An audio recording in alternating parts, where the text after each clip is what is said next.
state of Washington, D.C., your nation's capital. Perhaps you've seen on the news that there is a wall that has been erected along with a military garrison to protect those in power up on Capitol Hill. But what they don't want to show you is what's happening all around the rest of D.C. For people who live in D.C., they don't care about our safety. And that's pretty obvious if you've lived here over the summers. Pretty obvious if you walk the streets today. It's middle of a blizzard here in Washington, and it's a chilling reminder right now of the state of D.C. Behind me, what you see is not some far off, under the interstate, barren location. It's the Senate. 2 office buildings, in fact, that are the offices of dozens of senators.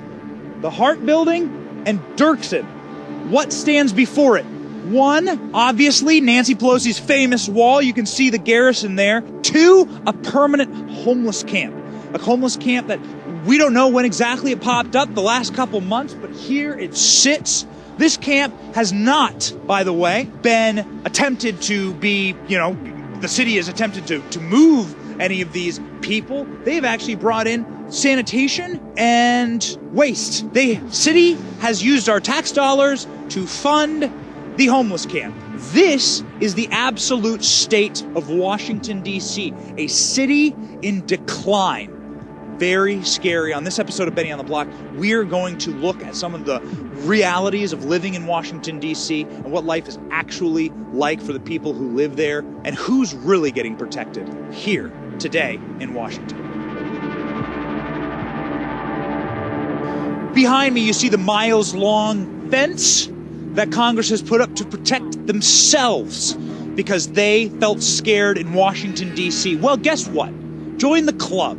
Washington, D.C. has spent months and months this year under siege, riots, violence, affecting not just our most notable monuments, but also some of the more unfashionable areas of the city. Where I live, there have been multiple homicides.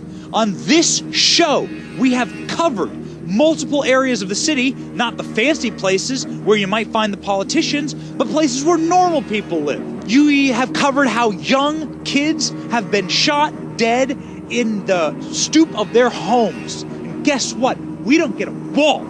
We don't get a razor wire and military garrison in our houses on our streets protecting us. This is what Congress votes to protect themselves, while the normal people of D.C. have lived in carnage all summer and fall and winter long. I'm going to show you something right now. This is a video from my doorstep of an attempted homicide in my block that I captured with my own cameras. That is how normal people live in Washington, D.C. So don't believe this bullshit from people saying that suddenly they're scared to live here. This is what normal people live with every single day. It's wrong for us, it's wrong for them, but they didn't do anything to fix it when it was us, normal people, who were being threatened, normal businesses being threatened, normal, average Americans being threatened in the community. This is hypocrisy, it's disgusting. There were nearly 1,000 violent crimes per 100,000 people in the District of Columbia in 2018. That is two times the national average rate of violent crimes.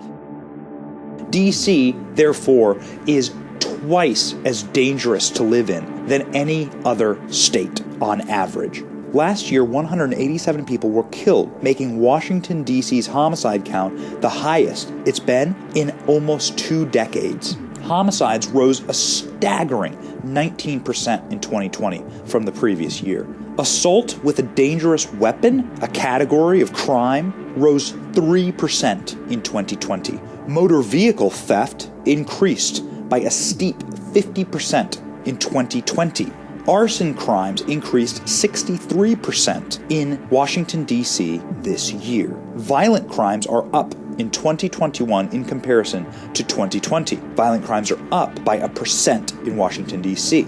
Since the start of 2021, this year, there have been 17 homicides, 15 sexual abuses, 182 robberies, and 317 instances of motor vehicle theft in Washington, D.C. That's 1 month of crime in this district, a teeny district. Washington, D.C. is without a doubt one of the most dangerous places to live, and it has been that way. We don't get a wall. The powerful get a wall and security detail. Don't believe the BS that D.C. suddenly became dangerous. They didn't care when it was us. They only care about the powerful, the elite, and themselves. When it comes to the overall proportion of homeless residents, no state compares to Washington, D.C. Of the district's 700,000 residents, approximately 7,000 of them are homeless. 1 person out of 100 is homeless in Washington. That's 3 times what the number is in California overall. 19% of D.C. residents live below the U.S. poverty guidelines. That's horrific. That's 1/5 of the city in poverty. Space for lease, business for lease, business for sale. You see it all over the city. Washington, D.C., I've lived here for 10 years, used to be a place with bustling businesses. You couldn't even find spare space to put a business in. Now, all over the city, all you see are businesses for sale, business for lease. Why is this? This is specifically because Washington, D.C. had one of the most brutal lockdowns for coronavirus. They closed down restaurants multiple times, shut down the city, shut down businesses, and then allowed the mobs and the rioters to loot them. This happened all summer long. It was horrifying for businesses, and those that were not corporately sponsored shuttered.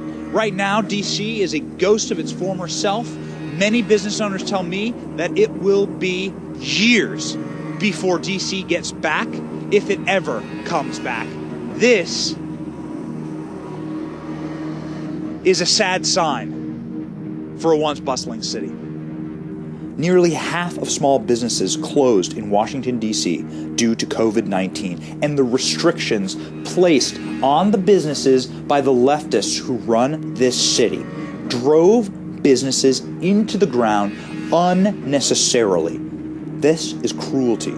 One of the other things you end up seeing in this city now in Washington, D.C. is apartment for rent, house for sale, studio for rent. Places are going onto the market because people are fleeing. This city has become expensive, it's become dangerous, and much of the business associated with it has been sent out of the city vis-a-vis the coronavirus and the draconian lockdowns that have affected our city. This is what is happening to your nation's capital.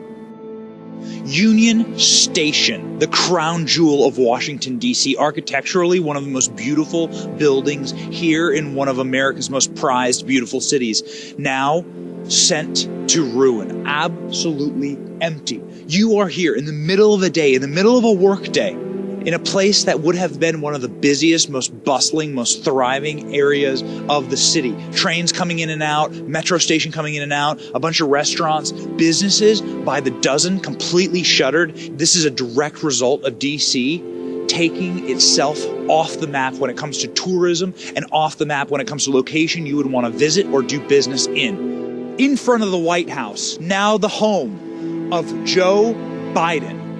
What is Joe Biden protected by?